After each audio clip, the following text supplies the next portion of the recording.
वो तो sir slab. तो देखो x इजिकल टू 20 सेंटीमीटर है, तो इसके लिए भी एक बार अपन डायग्राम ड्रॉ करके देखते हैं कि भाई क्या कहाँ पर होगा ये कुछ, है ना। तो जैसे अपन सबसे पहले मिरर मिरर को ही ड्रॉ कर लेते हैं। तो जैसे आपने मिरर ड्रॉ करा, कॉनकेव मिरर बनाया, ठीक है।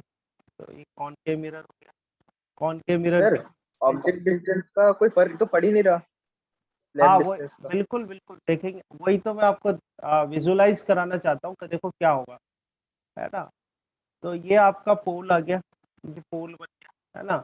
अब इसमें जैसे ये हम फोकल लेंथ लेते हैं एफ, और ये सेंटर ऑफ कर्वेचर लेते हैं सी, ठीक है। और सेंटर ऑफ कर्वेचर से एक नॉर्मल ड्रॉ कर लेते हैं, जो कि आप जानते ही ये नॉर्मल ड्रॉ करा आपने, ये नॉर्मल ड्रॉ कर लिया आपका।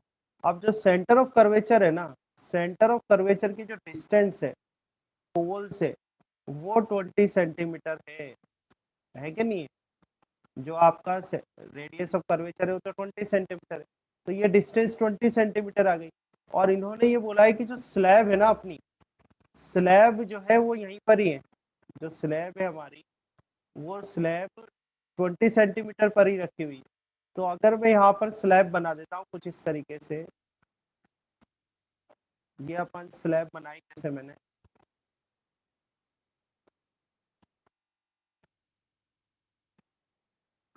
ये स्लैब बना, ठीक है। ये स्लैब बन, स्लैब इस तरह से रखी हुई है यहाँ पर। अब इसमें अपन देखते हैं कि रे कैसे जाएगी, है ना। तो ये आपने एंगल इधर देखो आप ध्यान से, ये सेंटर ऑफ कर्वेचर है आपका, ये वाला सेंटर ऑफ कर्वेचर है, ये सेंटर ऑफ कर्वेचर। और x is equal to 20 centimetre, x is equal to 20 centimetre भी है, और रेडियस ऑफ कर्वेचर भी 20 सेंटीमीटर, तो यहाँ आ गया, ये सेंटर ऑफ कर्वेचर हो गया। अब जो इंसिडेंट रे होगी ना, ये तो क्लियर बात है कि इंसिडेंट रे, मान लो किसी जो इंसिडेंट रे यहाँ से आ रही है, मान लो फॉर एग्जाम्पल मैंने बनाया कि मान लो ये मेरी इंसिडेंट रे आ रही है, for example I am just taking an example, ये मेरी इंसिडेंट रे आ रही थी। अल्टीमेटली ये इंसिडेंट रे आ गई, कौन सी इंसिडेंट रे आ गई, ये देखो इधर से, जो आपने ये v इजिकल टू जिससे आपने 15 सेंटीमीटर निकाला हुआ है ना, यहाँ से जो फाइनली रिफ्रैक्ट होके जो रे आ रही थी, ऐसे ये इंसिडेंट रे आ गई इस जगह, इस इंसिडेंट रे को मैं ले रहा हूँ, तो ये इंसिडेंट रे आ गई। अब यहाँ पे कुछ ना कुछ इंसिडेंट एंगल होगा, ऑब्वियसली होगा।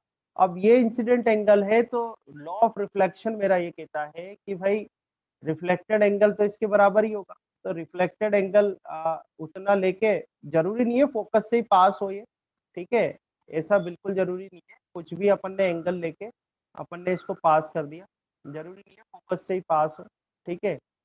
We are just drawing it, है ना, ताकि आपको बिल्कुल समझ में आ जाए, क्लियरली समझ में आ जाए। तो ये आपकी जो है,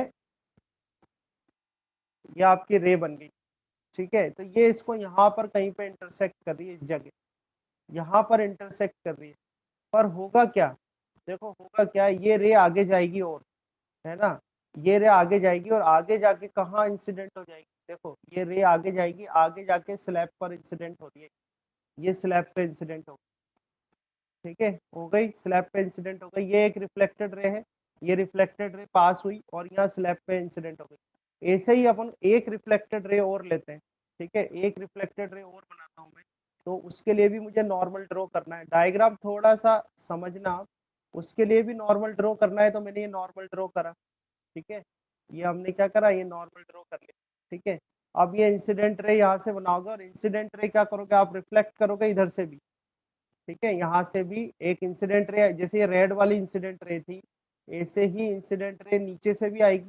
और मान लो ये इंसिडेंट रे कुछ इस तरह से आई, ये इंसिडेंट रे बन गया, तो ये इंसिडेंट रे कुछ यहाँ पर इंसिडेंट एंगल बनाई, ये इंसिडेंट एंगल है, तो यहाँ से रे क्या होगी, रिफ्लेक्ट होगी, ठीक है, और रिफ्लेक्ट होगी इस तरीके से, ये रिफ्लेक्ट हो गई ये तरह, तो वो भी वापसी में क्या करेगी, स्लैब पर इंसिडेंट होगी, ठीक है, ये स्लैब सर पर। मेरे को ये रेड वाली क्या है, आपको अगर इमेज फॉर्मेशन करना है ना, तो इमेज पहले वाले केस में तो क्या हो रहा था कि स्लैब बीच में आ गई, तो जो रिफ्लेक्टेड रे थी वो स्लैब पर इंसिडेंट हो गई इस तरीके से, और आपने इमेज फॉर्म करी। अब इस केस में क्या हो रहा है, देखो इस केस में क्या हो रहा है, बात वही है, बात वही है, आंसर आपका वही का वही आएगा। अगर मैं देखो इसमें से अब ये सब हटा देता हूँ, ये चीजें हटा देता हूँ, ये सेंटर ऑफ कर्वेचर हटा दिया, ये सब आपके इसलिए बनाया था कि आपको समझ में आ जाए कि रे कैसे पास होंगी। ठीक है, ये आप समझ में आ गई, आपको दो रेज मिल रही है, एक रिफ्लेक्टेड रे तो ये हो गई, एक रिफ्लेक्टेड रे ये हो, ठीक है। अब ये रिफ्लेक्टेड रे यहाँ पर इंसिडेंट हो रही है, कहाँ पे इंसिडेंट हो रही है, इस स्लैब के ऊपर। अब इस स्लैब से क्या होगा, इनका रिफ्रैक्शन होगा। देखो आप, इस स्लैब से क्या होगा, इनका रिफ्रैक्शन होगा। स्लैब से आप रिफ्रैक्शन करके देखो क्या बनेगा, देखना आप क्या होगा। आंसर तो वैसे ही आ जाएगा, क्योंकि अगर ये स्लैब आ रही है आपकी, तो स्लैब की वजह से क्या होगा, देखो आंसर तो आपका वैसे ही बन रहा है, ध्यान से देखना आप, ध्यान से देखो। विदाउट स्लैब, विदाउट स्लैब जो आपकी इमेज बन रही है, कहाँ बन रही है, -15 सेंटीमीटर पर। अगर रिटर्निंग में वो स्लैब बीच में आ गई, तो वापस से उसको 2 सेंटीमीटर का शिफ्ट हो जाएगा। तो इस केस में भी जो आपकी इमेज बनेगी ना, image will form at, image will form at, form at -15, -2, -17 centimetre from mirror. ठीक है, फ्रॉम मिरर। इस केस में भी वही होगा, क्योंकि हमारा रूल क्या कहता है, हमारा रूल कहता है कि जो शिफ्ट होता है ना, shift in the direction of incident ray होता है। इंसिडेंट रेज आपकी कहाँ जा रही है, लेफ्ट साइड जा रही है। तो शिफ्ट जो होगा, जो ये 15 सेंटीमीटर तो आपने निकाला था विदाउट स्लैब, हम बात कर रहे हैं रिटर्निंग की, रिटर्न वाली बात कर रहे हैं। तो विदाउट स्लैब आपका कितना था, -15 सेंटीमीटर था, और विद स्लैब एक और बार शिफ्ट होगा, तो आपकी जो डिस्टेंस है उसमें -2 -17 सेंटीमीटर होगा। पर आप देखो दोनों में डिफरेंस क्या है, दोनों में डिफरेंस क्या है। इस केस में जो आपकी इमेज बनेगी ना, वो देखना कि उसका नेचर क्या होगा, ये पता करना है अपन को, इसलिए इतनी मेहनत कर रहे हैं। अदरवाइज आंसर आपका -17 सेंटीमीटर है, क्योंकि अगर जितनी बार स्लैब आएगी उतनी बार शिफ्ट आपको लेना है। एक बार स्लैब आई तो 2 सेंटीमीटर का शिफ्ट लिया, दूसरी बार स्लैब आई तो 2 सेंटीमीटर का शिफ्ट लिया। ठीक है, तो आंसर तो 17 ही आना है आपका, -17 सेंटीमीटर। पर अब यहाँ पर अपन ये सब इसलिए कर रहे हैं, ये पता करने के लिए कि जो इमेज सेकंड केस में बनेगी, उसका नेचर क्या होगा, रियल होगा या वर्चुअल होगा, तो वो अपन देख रहे हैं। तो वो देखो आप, तो ये रेयर मीडियम है, डेंसर मीडियम है, टूवर्ड्स द नॉर्मल हो जाएगा। तो ये टूवर्ड्स द नॉर्मल, ये टूवर्ड्स द नॉर्मल आपने इस तरह से, वो तो ठीक है। मैं बताऊं क्या बनेगा, वन वर्चुअल। 1 सेकेंड रुक जाओ, बस नेचर बताना है आपको, ठीक है। अब डेंसर से रेयर में जाएगी तो कैसे जाएगी, अवे फ्रॉम द नॉर्मल जाएगी। तो इसको अवे फ्रॉम द नॉर्मल कर दो, ये अवे फ्रॉम द नॉर्मल हो गई। तो ये फाइनल रे आपको मिल गई, ये फाइनल रे।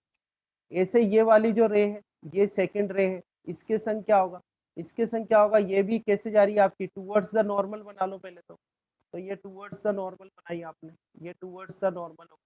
और टूवर्ड्स द नॉर्मल के बाद क्या करोगे, अवे फ्रॉम द नॉर्मल होगा। ठीक है, तो अवे फ्रॉम द नॉर्मल कर दो, ये अवे फ्रॉम द नॉर्मल कर दिया आपने, ये अवे फ्रॉम द नॉर्मल होगा। ठीक है, अब क्या होगा, ये फाइनल रेज मिल रही है आपको, ये वाली और ये वाली। अब ये आगे जाके तो कहीं भी इंटरसेक्ट नहीं होने वाली, आगे जाके क्या होगी, ये इंटरसेक्ट नहीं होगी, तो इनको अपन बैक ट्रेस करेंगे, तो बैक ट्रेस करोगे तो ये इधर आ जाएगी, और ये आ जाएगी आपके यहाँ पर। तो ये आपकी फाइनल इमेज बनेगी यहाँ पर, जिसको अपन आई से डिनोट करते हैं। This I is a final image. तो बननी ये भी कितने पर बनेगी, ये भी 17 सेंटीमीटर पर ही बनेगी। इसमें भी जो शिफ्ट होगा वो 2 सेंटीमीटर का ही होगा। पर इस केस में जो इमेज बन रही है उसका नेचर कैसा होगा, बताओ कैसा नेचर है, रियल है कि वर्चुअल है, बोलो भाई जल्दी से। जो इमेज बन रही है आपकी वो रियल बन रही वर्चुअल। है, वर्चुअल बन रही है। कैसी बनेगी ये, वर्चुअल बनेगी। ठीक है, तो इस तरह से आपको इसका आंसर करना है ना।